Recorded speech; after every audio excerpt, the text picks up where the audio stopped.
मेरे दोस्तों, मैं डॉक्टर सच्चिदानंद लेकर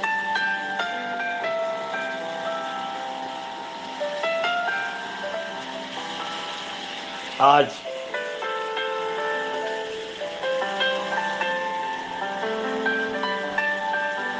मनुष्य का मिसाल गौतम बुद्ध, त्रिरत्न, चार आर्य सत्य, पंचशील, दसहिता, अष्टांग मार्ग।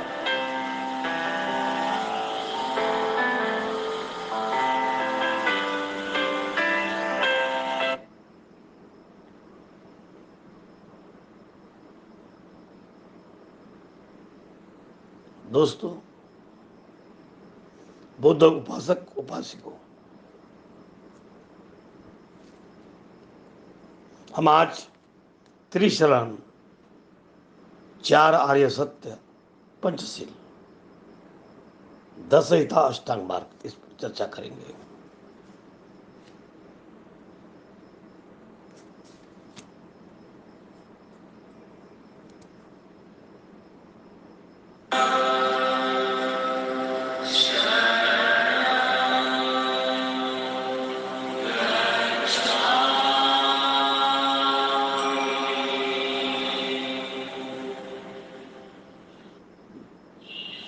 शांति के एक दोस्तों,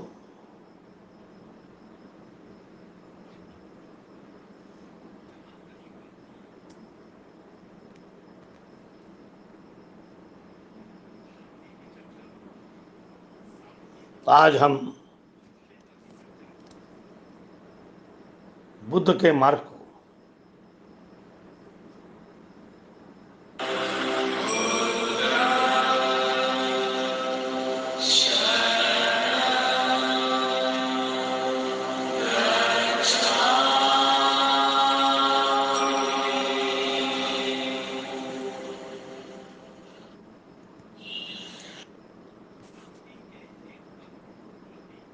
शांति के मार्ग की जब चर्चा होती है तब भगवान बुद्ध का नाम, शांति की चर्चा, सादगी की चर्चा, और जब बुद्ध के बारे में चर्चा होती है, गौतम बुद्ध की मनुष्य की शांति के प्रतीक, त्रिरत्न, चार आर्य सत्य, बुद्ध ऐसी मिसाल रही है जिसकी प्रतिमा मात्र को देखते ही एक गहरी शांति, आनंद, शुद्धता का अनुभव होने लगता है। महात्मा बुद्ध अपने जीवन में कम बोले हैं, जितना कम महात्मा बुद्ध कम बोले हैं उतना कम कोई न बोला हो, और दूसरे अर्थों में, दूसरे दृष्टि से जितना अधिक बुद्ध बोले हैं उतना अधिक शायद ही कोई बोला हो। कम शब्दों में अपने मौन से बहुत ही अद्भुत त्रिरत्नों का, चार आर्य सत्यों का, पंचशीलों का, 10 शीलों का और अष्टांगिक मार्ग का एक अद्भुत ज्ञान देने वाले गौतम बुद्ध, जिन्होंने इस पूरे समाज को, इस पूरे विश्व को, पूरे मनुष्य जाति को जीवन जीने की एक नई कला सिखाई है। त्रिरत्न, चार आर्य सत्य, पंचशील, 10 शील और अष्टांगिक मार्ग, इनकी चर्चा आज हम विस्तार से करेंगे। हर व्यक्ति को इन चीज़ों को समझने के लिए अपने जीवन में इसका पालन भी, सद्गति को प्राप्त करने का एक विचार करना चाहिए। सबसे पहले चर्चा करेंगे त्रिरत्न।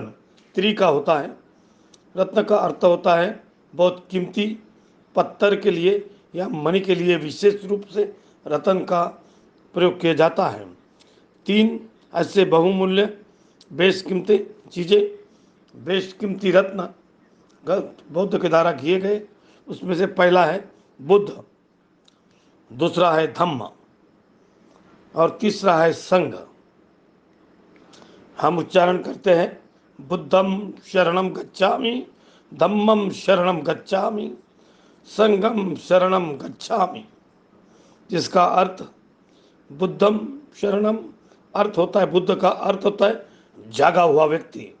जो व्यक्ति जाग गया, जिसने ज्ञान को प्राप्त किया, जो परमात्मा को अनुभूति की ज्ञान को प्राप्त होता है, उस व्यक्ति के लिए, जागे हुए व्यक्ति के लिए बुद्ध शब्द का किया जाता है।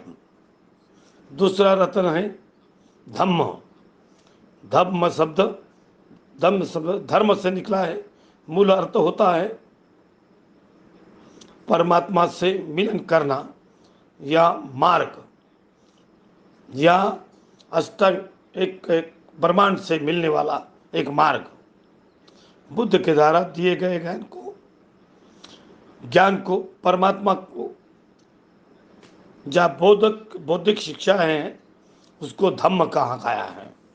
तीसरा रत्न है संघ। संघ का अर्थ होता है संगठन, समूह। अंग्रेजी शब्द का इस्तेमाल होता है यूनियन। जब हम करते हैं बुद्धम शरणम गच्छामि, मैं स्वयं को बुद्ध के प्रति समर्पित करता हूँ। बुद्ध जो मेरे भीतर जो बुद्ध बैठा है, परंतु और सुप्त अवस्था में है, उसको जगाने के लिए अपने आप को मैं समर्पित करता हूँ। धम्मम शरणम गच्छामि, उस धर्म के प्रति जो परमात्मा के प्रति मुझे ले जाएगा, योग्य प्राप्ति करेगा, उस मार्ग पे मैं चलने के लिए प्रेरित हूँ, मैं तैयार हूँ। उस मार्ग पर मैं चलने के लिए अपने आप को समर्पित करता हूँ। संगम शरणम गच्छामि, मैं स्वयं को उस संघ के प्रति समर्पित कर रहा हूँ, उस संघ के समय को शामिल कर रहा हूँ, जो संघ, जो संगठन, जो समूह, योग, जो ब्रह्मांड के प्रार्थना के एक प्राप्ति के लिए उस मार्ग पर, उस धम्म पर चल रहा है। ये इसका अर्थ है बुद्धम शरणम गच्छामि, धम्मम शरणम गच्छामि, संगम शरणम गच्छामि। अब चर्चा करते हैं 4 आर्य सत्यों की। बुद्धों ने 4 आर्य सत्य बताए हैं, जिसमें से पहला है संसार में दुख है। दूसरा है इन दुखों का कारण है। यदि दुख है तो उसका कारण भी होगा। वो कारण कुछ भी हो सकता है। आपका क्रोध हो सकता है, आपका मोह हो सकता है, आपका अहंकार या असंकित, अन्य कोई भी कारण हो सकता है। तो दूसरा है संसार में जो दुख है उसका कारण है। तीसरा है कारण का निवारण है। और चौथा है उस निवारण पर, जो निवारण है वो अष्टांगिक मार्ग। संसार में दुख है, दुखों का कारण है, कारण का निवारण है, और निवारण का अष्टांगिक मार्ग। अष्टांग मार्ग गौतम बुद्ध ने बताया है। अब यहाँ पर ध्यान रहे, यहाँ पर अष्टांग मार्ग, उस अष्टांगिक योग की चर्चा नहीं की जा रही है जो किसी ने बताया है। बुद्ध ने अलग एक 8 अष्टांगिक मार्ग बताए हैं, 8 मार्ग बताए हैं, जिसकी चर्चा अभी हम करेंगे। ये 4 आर्य सत्य, इसने के बाद बुद्ध ने 5 शील बताए हैं। पंचशील, पंचशील का अर्थ 5, शील का अर्थ हमारा आचरण, हमारा व्यवहार। वो पंचशील है अहिंसा। सबसे पहला शील अहिंसा।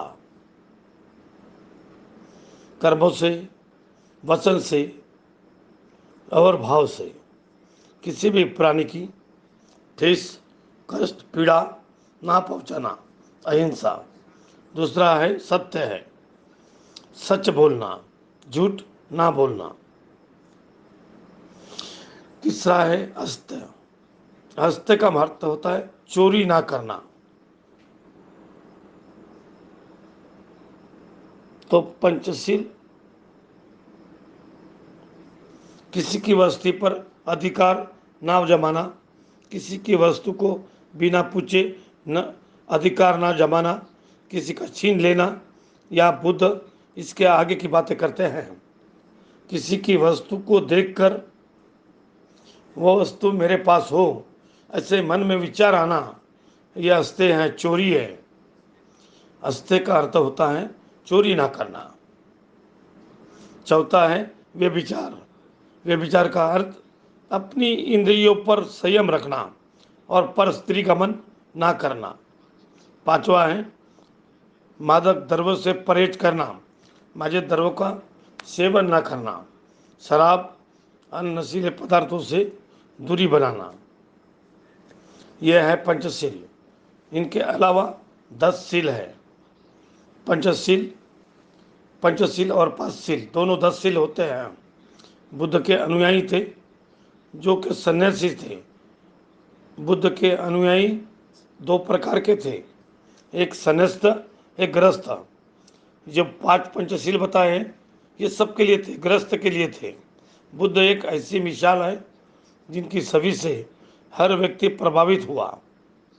उस समय कई सारे लोग समस्याएं अपने घर त्याग कर नहीं कर सकते थे, अपने गृहस्थ जीवन में रहना चाहते थे और बुद्ध के शिष्य भी बुद्ध के मार्ग से भी चलना चाहते थे। तो उनके लिए, अन्य सभी के लिए ये पंचशील अनिवार्य थे। गृहस्थ जीवन में रहकर बुद्ध का शिक्षाओं का पालन कर रहे हैं, उनके लिए ये 5 शील अनिवार्य है। इसके अलावा जो सन्यासी थे, घर त्याग किया था, उनके लिए 5 शील और बताए गए हैं जो कुल मिलाकर 10 शील होते हैं। 5 ये वाले और 5 आने वाले। पहला है संगीत नृत्य से दूरी बनाना। दूसरा है माला और किसी भी सुगंधित वस्तु से, सुगंध से, गंध से दूरी बनाकर रखना। तीसरा है असमय भोजन न करना। भोजन का एक समय तय करना, उस समय उस प्रकार से बुद्ध के भिक्षु एक ही समय कर भिक्षाटन करने, भिक्षा मांगने जाते थे। चौथा है उच्च शैया। उच्च शैया, ऊंचा सिंहासन, उस आसन जिसके ऊपर सोते हैं वो ऊंचा आसन, उसका त्याग करना। पांचवा है सोना, चांदी, हीरे जवाहरात आदि रत्नों का त्याग करना। ये पंचशील जो सन्यासी हो चुके थे अनिवार्य थे। अब चर्चा करते हैं अष्टांगिक मार्ग की। बुद्ध ने जो 8 मार्ग बताए हैं, अष्टांग मार्ग बताए हैं। सबसे पहला है सम्यक दृष्टि। सम्यक का अर्थ मध्य मार्ग होना, ना बहुत ज़्यादा दाएं जाना ना बाएं जाना, एक सम्यक बीच में चलना, एक सेंटर पॉइंट पर चलना। सम्यक दृष्टि अर्थ दुख में, सुख में या जीवन में आने वाली किसी परिस्थिति को समान अवस्था में रहना, सभी समदृष्टि से देखना और 4 जो आर्य सत्य हैं उनको समझना। सम्यक संकल्प दूसरा, ऐसा संकल्प करना जो संकल्प हर मनुष्य के जीवन में महत्वपूर्ण भूमिका निभाता है। ऐसा संकल्प करना मेरे द्वारा कोई भी ऐसा कृत्य नहीं हो जिसके प्राणी मात्र को कष्ट पहुँचे, ठेस पहुँचे, परेशानी पहुँचे, पीड़ा पहुँचे। ऐसा संकल्प करना, अपने आप में सुधारना करना, अपने आप को उस मार्ग से ले जाने का संकल्प साधना। तीसरा है सम्यक वचन, वाणी से अशब्द ना बोलना, किसी भी व्यक्ति को ठेस ना पहुँचे। आपके वाणी से, आपके शब्दों से कोमलता हो, पवित्रता हो, सच्चाई हो। कुवचन, झूठ बोलना, चुगली करना, इन चीज़ों को त्यागना, सत्य वचन बोलना, वाणी में पवित्र होना, मिठास होना। चौथा है सम्यक कर्म।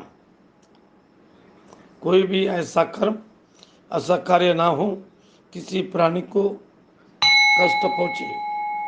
अपने आप में सुधार करने का, आपके द्वारा किए गए कोई भी कार्य सुधार लगातार किए रहे और उस कर्म में सुधार करने का तरीका बताया। पंचशील जो बताए हैं वो विधिवत पालन करना।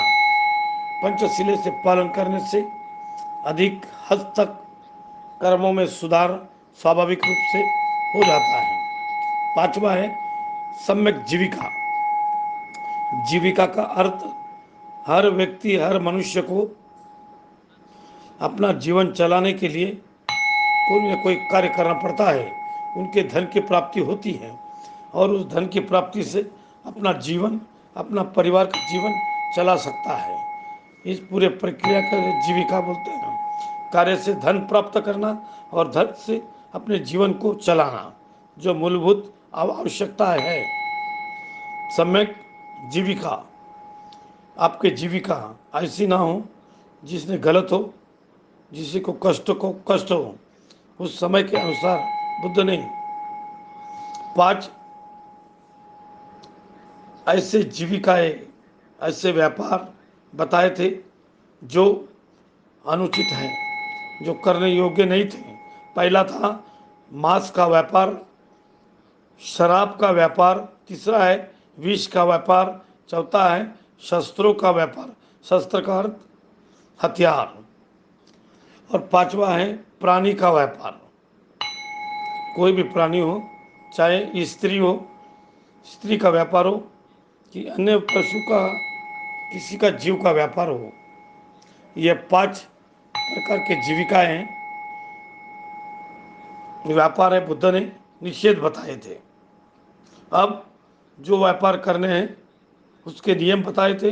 जैसे आपके व्यापार में माप की ठगी ना हो, गलत गलत तोलना, गलत मापना, रिश्वत, धोखा, लूटपाट, ऐसी चीज़ें आपके जीविका में शामिल ना हो। इसके बाद छठा है सम्यक प्रयास। अर्थ है हमारे द्वारा कोई भी गलत कार्य ना हो, वाणी के द्वारा, कर्मों के द्वारा, मन के द्वारा, विचारों के द्वारा किसी भी प्रकार से कोई भी गलत कार्य, कोई भी गलत ऐसा कृत्य ना हो, किसी प्राणी मात्रा को कष्ट पहुँचे। अपने आप में सुधार करते रहना, सुधार करने का प्रयास करने का सम्यक प्रयास। सातवां है सम्यक स्मृति। धर्म के स्वरूप को जानना, क्या धर्म है, उसकी शिक्षाएं क्या है, और उसकी स्मृति, उसका स्मरण करना, उस मार्ग पर चलना। और भोग विलास वस्तुओं से ना पड़ना, कि जो भी कार्य हम करते हैं उसकी स्मृति कहीं न कहीं हमारे चित्त में, मन में, अंतर मन में गहरी छाप छोड़ जाती है। कोई भी ऐसा गलत कार्य ना करना जिसके स्मृति हमारे मन मस्तिष्क में, मन में, अंतरकरण में बनी रहे, वो आने वाली समय में परेशान करें। आठवां वो है सम्यक सम्यक समाधि, अर्थात निर्वाण प्राप्त करना।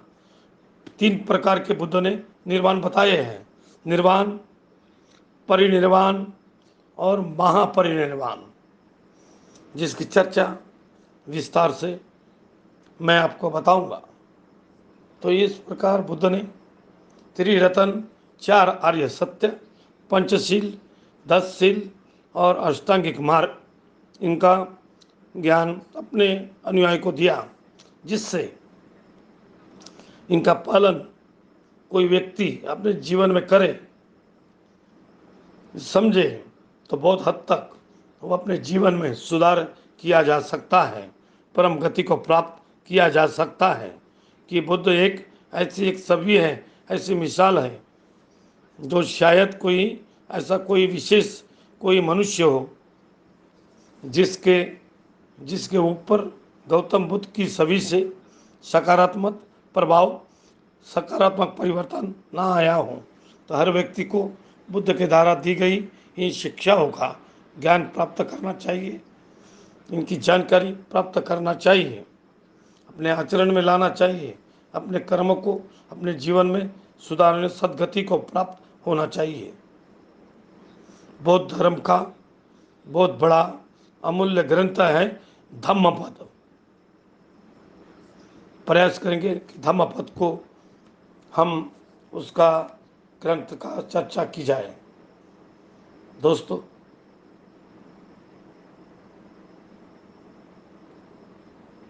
बुद्ध धम्म एक ऐसी विशाल है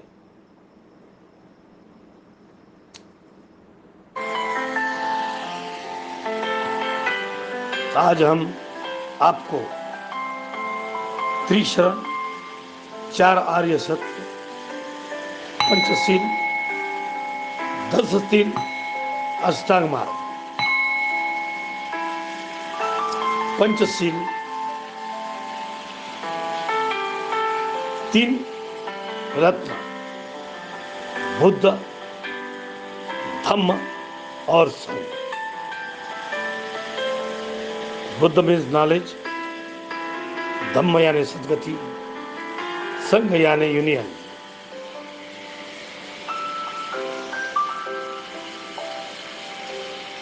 चार आर्य सत्य है।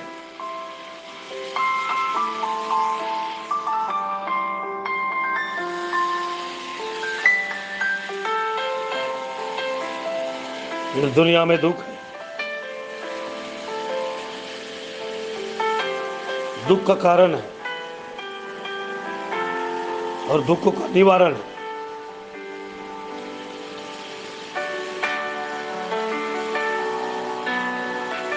पंचशील,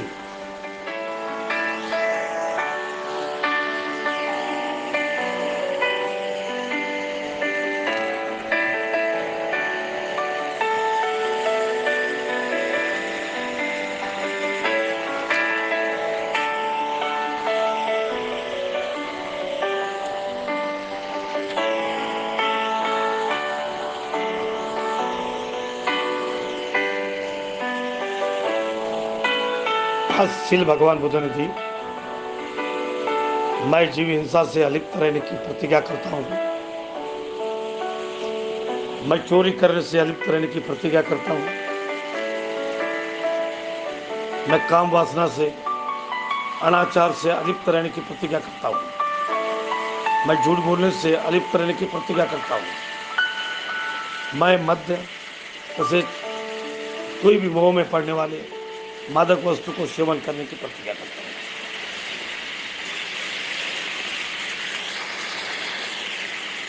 दोस्तों, बुद्ध कहते हैं मेरा मार्ग ये बहुत सिंपल है लेकिन कठिन भी है।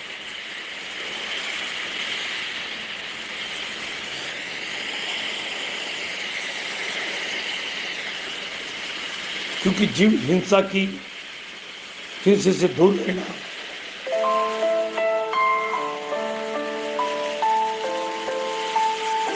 हम लोग बुद्ध होने के बाद हर दिन होटल में जाकर मटन, मच्छी और हजारों प्राणी मात्रों के सुगंध लेते हैं, स्वाद लेते हैं। दोस्तों, मांस वाला आदमी मांस खाना ये बुद्ध का मार्ग नहीं, ये धम्म का मार्ग नहीं, ये संघ का मार्ग है।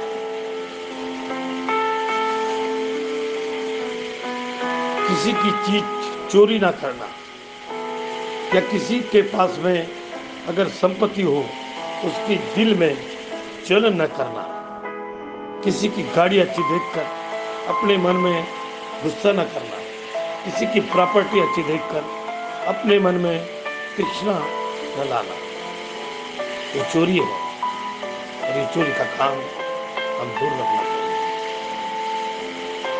काम वासना, अनाचार से अधिक आदमी को काम वासना दिल में जागरूक होती है। किसी भी स्त्री को देखकर हमारा मन आहुत होता है। काम वासना से दूर है।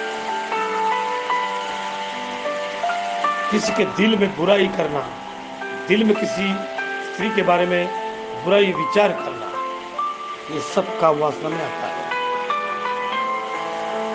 तो हम काम वासना से दूर रहना चाहिए। हमारे पास में अगर शादी है तो हमें अर्धांगिनी से प्रेम करना चाहिए। दूसरों के बारे में कुछ भी विचार लाना शरीर प्रवृत्ति में उनके बारे में कुछ सोचना, कुछ ही सन पर सोचना, ये काम वासना का मैं इस अनाचार से दूर रहने का प्रतिज्ञा करता हूँ। झूठ ना बोलना और झूठ बोलने से लिप्त रहना, जो सच्ची है वो सही बोलना, किसी की घृणा ना करना, दिल स्वच्छ रखना, मन साफ रखना, यही झूठ बोलने की दूर रहने की प्रतिज्ञा है। कोई भी मत हो, फिर वो चाय के समान हो, वो ड्रगिस के समान हो, ऐसे मध्य को नुकसान गल है जी।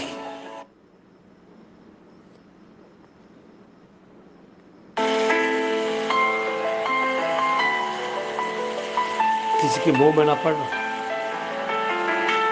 यही बुद्ध का मार्ग है। बुद्ध कहते हैं मेरा मार्ग बहुत सिंपल है, 5 तत्वों से है, और यही मार्ग से सम्राट अशोक,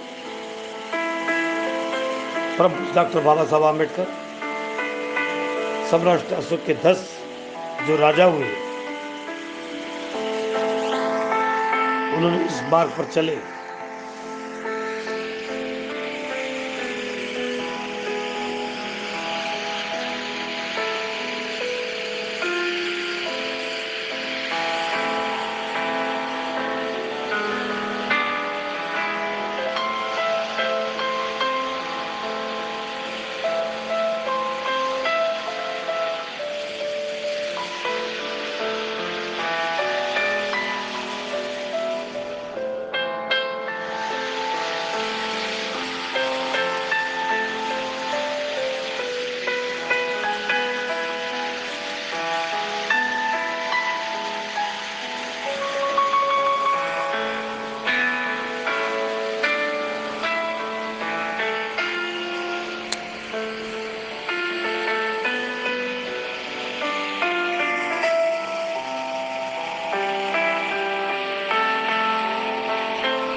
मौर्य काल में सम्राट अशोक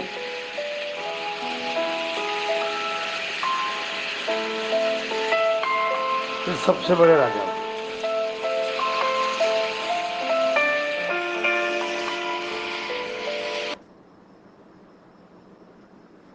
मौर्य वंश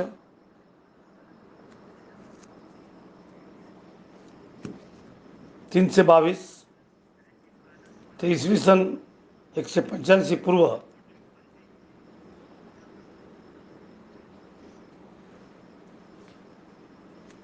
और हुआ दोस्तों, मौर्य वंश में हम देखेंगे मौर्य वंश जिसका समय था 3 से 22 ईसा पूर्व से 185 ईसा पूर्व तक। सबसे पहले मौर्य वंश के शासक कर्मानुसार हम देख लेते हैं। मौर्य वंश के शासक हम देख लेते हैं। तो दोस्तों, चंद्रबिंदु आशिक रथ साली देवर 7 रहे। चंद्रबिंदु आशित रथ से साली देवर 7 बहे।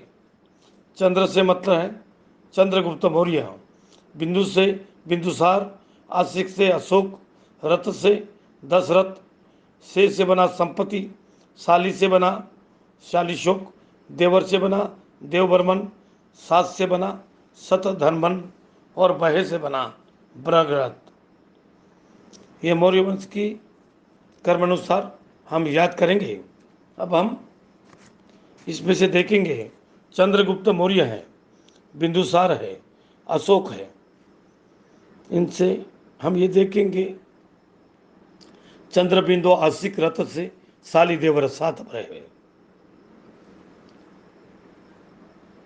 तो दोस्तों, चंद्रगुप्त मौर्य, बिंदुसार, चंद्र चंद्रगुप्त मौर्य चंद्रगुप्त बना 322 BC ईसा पूर्व से 298 ईसा पूर्व। चंद्रगुप्त मौर्य ने धनानंद को हराकर 322 ईसा में मौर्य वंश से स्थापना की थी और चंद्रगुप्त मौर्य ने धनानंद को हराने के लिए चाणक्य की सहायता, आचार्य चाणक्य की सहायता से चंद्रगुप्त मौर्य ने धनानंद को पराजित किया था।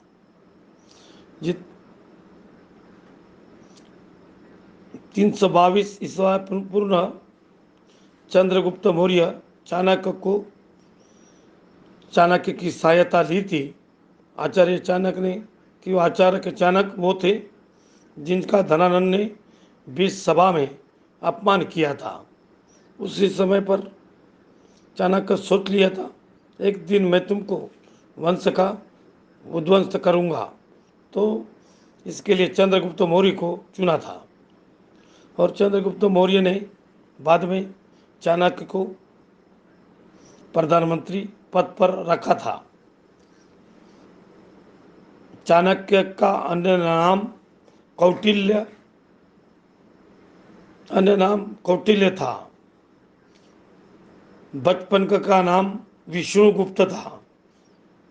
चाणक्य का बचपन का नाम विष्णुगुप्त था। चाणक्य का एक प्रसिद्ध पुस्तक लिखी है जिसका नाम है अर्थशास्त्र। अर्थशास्त्र का संबंध है राजनीति से है। किसने लिखी है किताब? चाणक्य ने लिखी है। इसके बाद मौर्य साम्राज्य में प्रथम अखिल भारतीय साम्राज्य की कहा जाता है।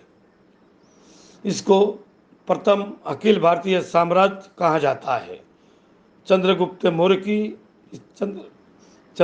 मौर्य ने इसकी स्थापना की थी 322 ईसा पूर्व में की थी। चंद्रगुप्त मौर्य की शासन प्रणाली वो कैसी थी? वो राजतंत्रात्मक थी। चंद्रगुप्त मौर्य के अन्य नाम जस्टिन ने चंद्रगुप्त को शेरडोकोटम कहा था। जस्टिन ने चंद्रगुप्त मौर्य को शेंड्रोकोटस कहा था। किस चंद्रगुप्त मौर्य को जस्टिन ने कहा है शेंड्रोकोटस।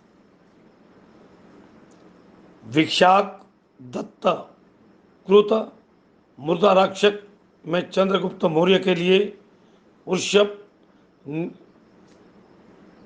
मुद्रा राक्षस में चंद्रगुप्त मौर्य को वृषल कहा गया है। वृषल का अर्थ होता है नीचे जाति में, नीचे कुल में उत्पन्न। और मुद्रा राक्षस ये किसकी रचना है? ये विशाखा दत्त की है मुद्रा राक्षस। इसके बाद हम बताते हैं, आज हम मौर्य घराने के बारे में पूरी इंफॉर्मेशन बुद्ध साहित्य ग्रंथ महावंश ने चंद्रगुप्त मौर्य को क्षत्रिय कहा जाता है, क्षत्रिय कहा गया है। मुद्रा राक्षस में कहा गया है वृषल, निम्न कुल में उत्पन्न। बौद्ध साहित्य ग्रंथ में इसमें कहा गया है चंद्रगुप्त मौर्य को क्षत्रिय। इस साथी देखिए 305 ईस्वी सन पूर्व में चंद्रगुप्त मौर्य को और यूनानी शासक सेलुकस निकेटस के बीच में युद्ध हुआ था।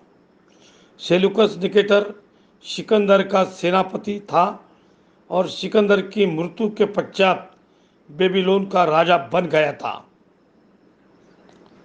तो 305 ईस्वी में चंद्रगुप्त मौर्य और सेलुकस निकेटर के बीच और युद्ध होता है और सेलुकस को पराजित होती है और बाद में सेलुकस निकेटर और चंद्रगुप्त मौर्य के बीच में एक संधि हो जाती है और वो संधि के द्वारा जो सेलुकस निकेटर है वो अपनी पुत्री कार्नेलिया की शादी चंद्रगुप्त मौर्य के साथ कर देता है और अपनी संधि साधु के अनुसार 4 प्रांत काबुल, कंधार, हैरान और मकरान चंद्रगुप्त मौर्य को देता है। सेल्यूकस निकेटर अपनी पुत्री कार्नेलिया की शादी चंद्रगुप्त मौर्य के साथ कर काबुल, कंधार, हैरान और मकरान ये 4 प्रांत वो चंद्रगुप्त मौर्य को देता है अपनी संधि साधु के अनुसार।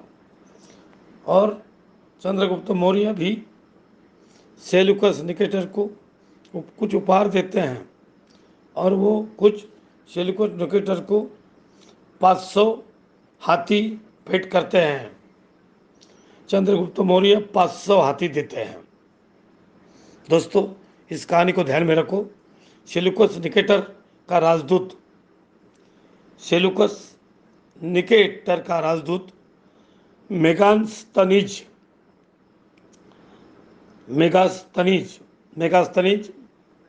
एक पुस्तक लिखी गई है जिसका नाम है इंडिका। इंडिका में मौर्य साम्राज्य की भव्यता और प्रशासन प्रणाली का वर्णन किया गया है।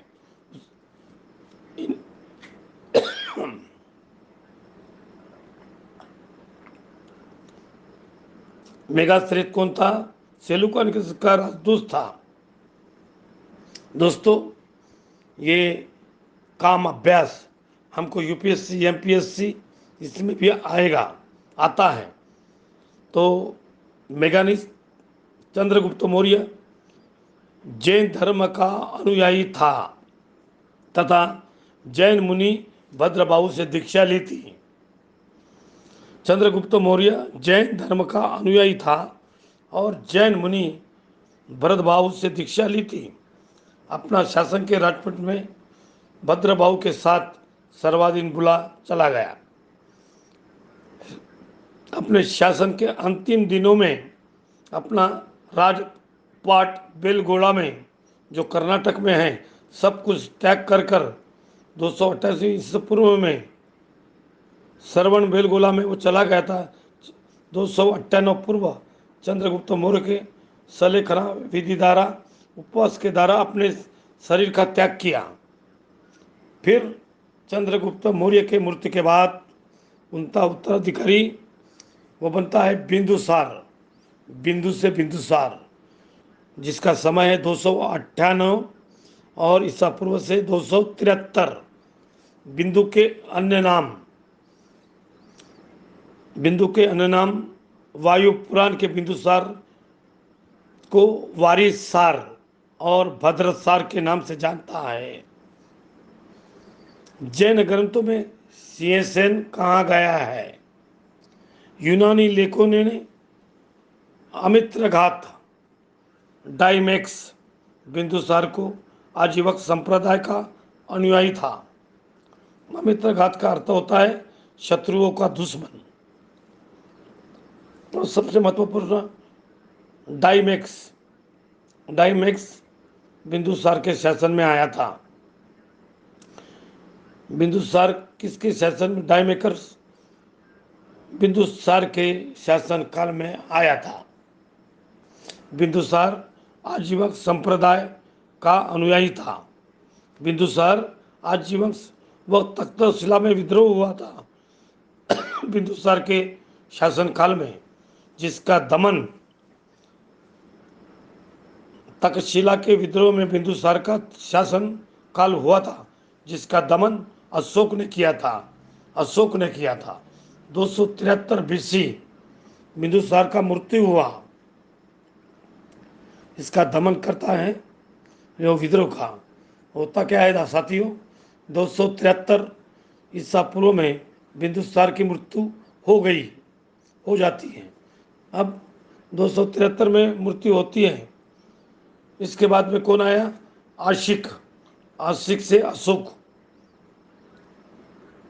ये आशिक है, ये चंद्रबिंदु आशिक, वही बात इसमें लिखे हैं। आशिक से अशोक 273 ईसा पूर्व में बिंदुसार की मृत्यु तो हो गई। अब 273 ईसा पूर्व में अशोक को शासक घोषित किया जाता है। लेकिन अशोक के जो भाई होते हैं, अशोक को अपने भाइयों के साथ विद्रोह करना पड़ता है और लगभग 4 साल तक अपने भाई के विषय चलता है। और फिर राज्य विशेष 273 में वो शासक घोषित किया था, लेकिन अशोक का राज विशेष 269 में उसका ईसा पूर्व में अशोक का राज विशेष होता है। अशोक के माता का नाम सुभद्रांगी, अशोक के माता का नाम सुभद्रांगी था और पिता का नाम बिंदुसार। अशोक के अन्य नाम करेंगे। अशोक थे, यह बहुत क्रोधी स्वभाव का माना जाता था, जिस वजह से उनको कामाशोक या चंडाशोक कहा जाता है। गुजरा और मासिक अभिलेख अशोक को नाम अशोक ही मिलती है। गुर्जा और मास की अभिलेख में अशोक ही मिलता है। बौद्ध ग्रंथ दीपवंश में अशोक का नाम प्रियदर्शी मिलता है। प्रियदर्शन। बौद्ध ग्रंथ दीपवंश अशोक का नाम प्रियदर्शी मिलता है। कलिंग युद्ध में 261 BC कलिंग युद्ध, यहाँ से इस अशोक के जीवन का अंतिम युद्ध कहा है। 261 ईसा पूर्व में कलिंग का युद्ध हुआ। इसी अशोक के जीवन का अंतिम युद्ध कहा जाता है, क्योंकि इस युद्ध के बाद अशोक ने कोई युद्ध नहीं किया था। कलिंग का जो युद्ध था, वो कलिंग का युद्ध अशोक और कलिंग के राजा अनंतनाथन के बीच में हुआ था। अशोक की और युद्ध में बहुत ज़्यादा रक्तपात हो गया था, जिसमें लाखों की संख्या में सैनिक मारे गए थे और बहुत सारे सैनिक घायल भी हो गए थे। इतना भयानक नरसंहार को देखकर अशोक का जो हृदय है वो परिवर्तित हो गया था और अशोक ने निश्चय कर लिया था वो हिंसा का मार्ग त्यागेगा, अहिंसा का मार्ग अपनाएगा। अशोक ने हिंसा का मार्ग छोड़ के अहिंसा का मार्ग अपनाया और अशोक को इस युद्ध को अशोक के जीवन का अंतिम युद्ध कहा जाता है। आज कलिंग का युद्ध जो है उनकी जानकारी कहाँ से मिलती है, तो इस 13वें शिलालेख से इस कलिंग के युद्ध की जानकारी मिलती है। अशोक के बौद्ध धर्म का अपना लिया था। बौद्ध भिक्खु उपगुप्त ने इन्होंने दीक्षा दी थी। उपगुप्त इन्होंने दीक्षा ली थी, बौद्ध धर्म को अपनाया था और बौद्ध भिक्खु उपगुप्त से इन्होंने दीक्षा ली थी। दोस्तों, अशोक ने उपगुप्त से दीक्षा ली थी और इसके बाद अशोक ने बौद्ध धर्म का प्रचार अपने देश विदेशों में बहुत ज़्यादा किया।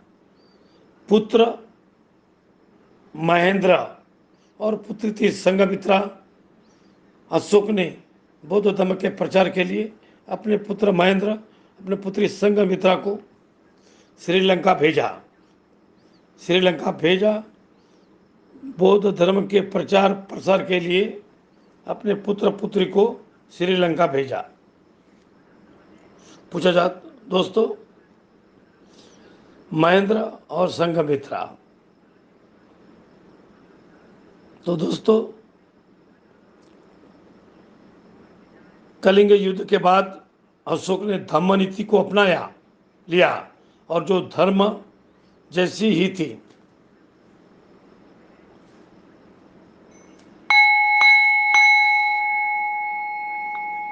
अशोक ने धम्म नीति को अपना लिया था, जो बौद्ध धर्म की हिंसा न करना, बहुत सारी बातें थी और नियम थी।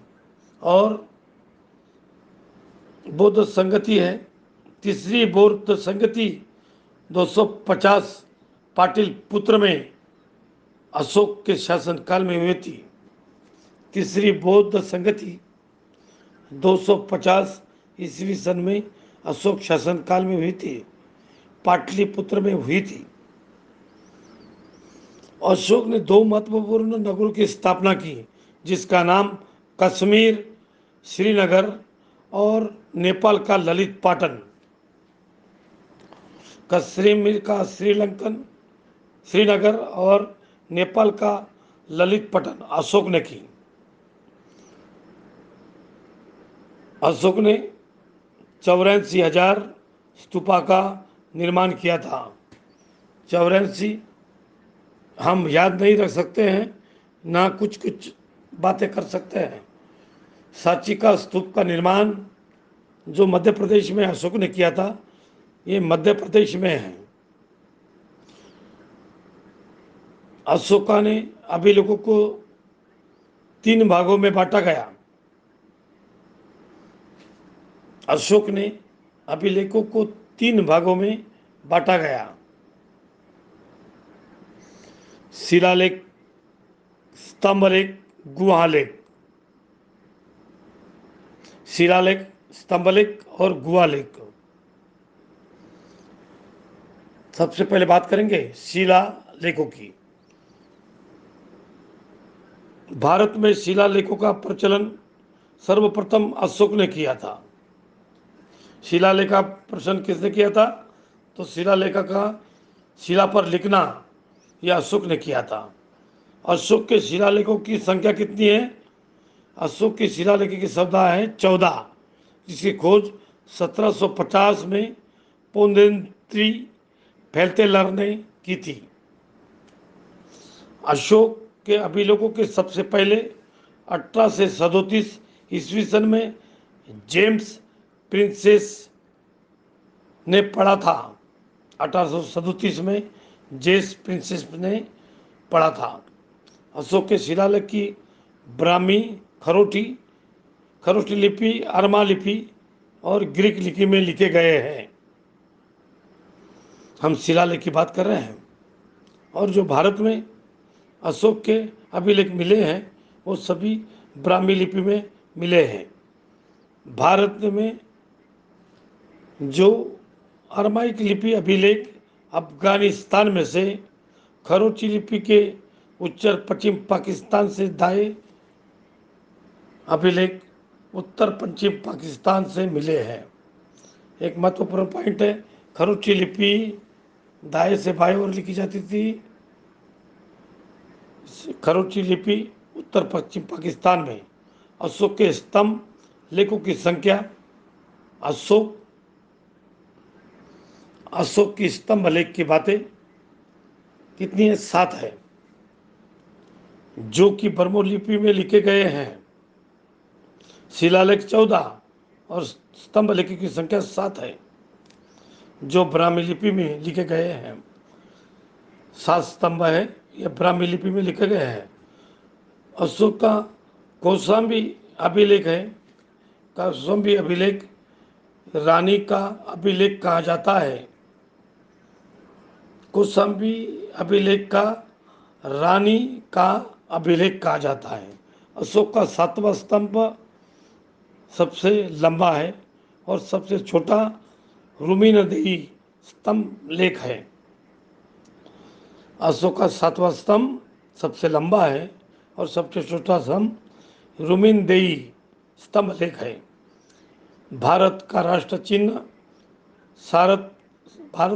चिन्ह 4 शेर है और त्रिशूल का सत्यमेव जयते। ये कहाँ से लिया गया है? ये सारनाथ के अशोक स्तंभ से लिया गया है। भारत का राष्ट्र चिन्ह है। शिलालेख की बात हो गई, स्तंभ लेख की बात हो गई।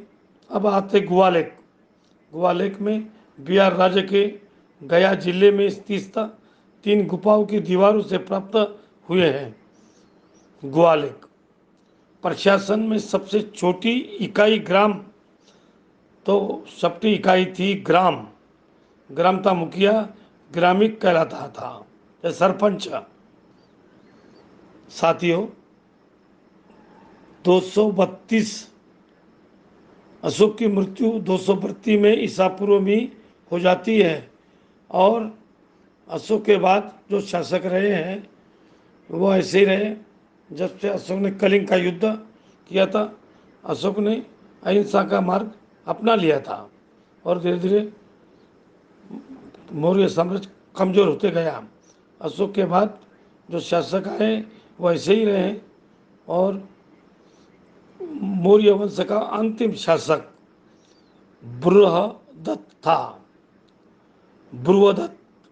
बृहदत्त जिसकी हत्या उसकी सेनापति पुष्पमित्र शुंग ने कर ली थी और एक नए वंश का, उस वंश का शुंग वंश शुरू होता है मौर्य वंश की बात।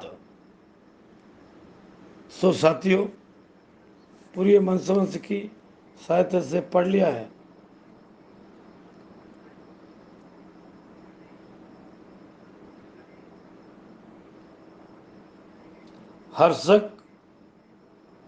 हर्षक वंश, शिशुनाग वंश, नंद वंश, मौर्य वंश, शुंग वंश, कव वंश, सातवाहन वंश, कुशांग वंश, गुप्त काल, हर्षवर्धन वंश। दोस्तों, फादर हाउस में आपको बहुत सारी इंफॉर्मेशन देता हूँ, तो ये बहुत कठिन काम होता है और अभ्यास होता है। मेरे अभ्यास के साथ में आपका भी अभ्यास होता है। तो प्यारे दोस्तों, हर्षवर्धन कक्ष ध्यान में रखो, सभी राजवंश ऐसे हुए। हर्षवंश, शिशुनाग वंश, नंद वंश, मौर्य वंश, शुभ वंश, कैश्यवक, सातवाहन वंश, कुशान वंश, गुप्त काल, हर्षवर्धन। दोस्तों, मेरा अभ्यास आपके काम में आएगा। आज हमने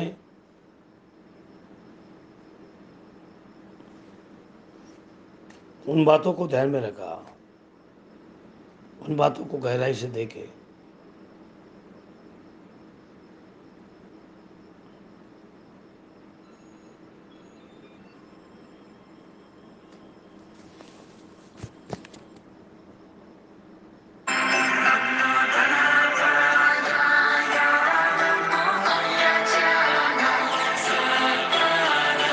गौतम बुद्ध के त्रिरत्न बुद्ध, धम्म, संघ, 4 आर्य सत्य,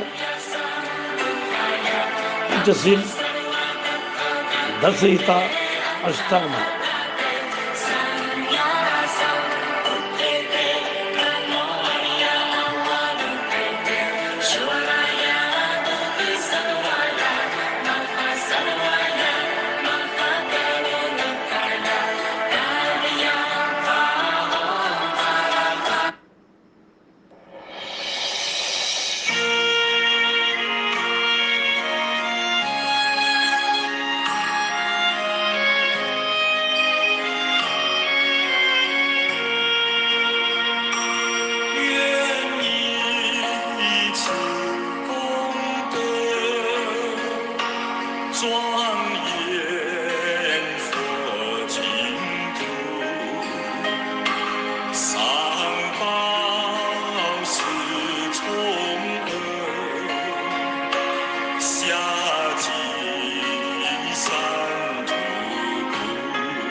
फ्रॉम फादर होम ये दीक्षा भूमि।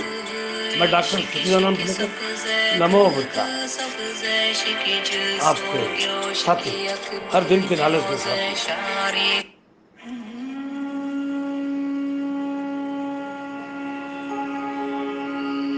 बुद्धं शरणं गच्छामि।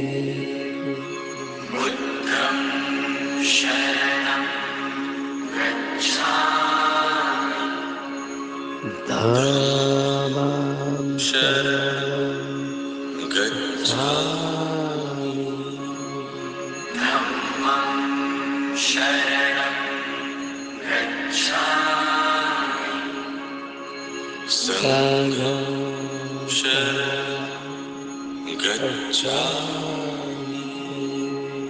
संघं शरणं गच्छामि। बुद्धं शरणं गच्छामि। धम्मं शरणं गच्छामि। संघं शरणं गच्छामि। शरणं गच्छामि। धम्मं शरणं गच्छामि। संघं शरणं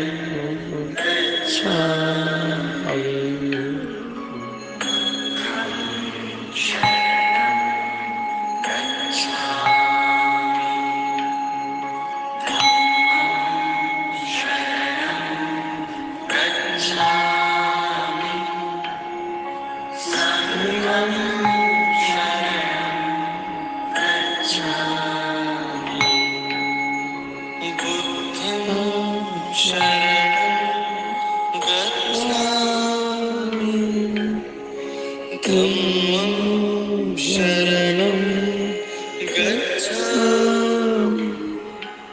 संघं शरणं गच्छामि। बुद्धं शरणं गच्छामि। धम्मं शरणं गच्छामि। संघं शरणं गच्छामि। बुद्धं शरणं गच्छामि। धम्मं शरणं नमो बुद्धाय। नमन प्रिय दर्शनी अशोका। जय भीम साथी। आपका कल्याण, आपका कल्याण। नमो।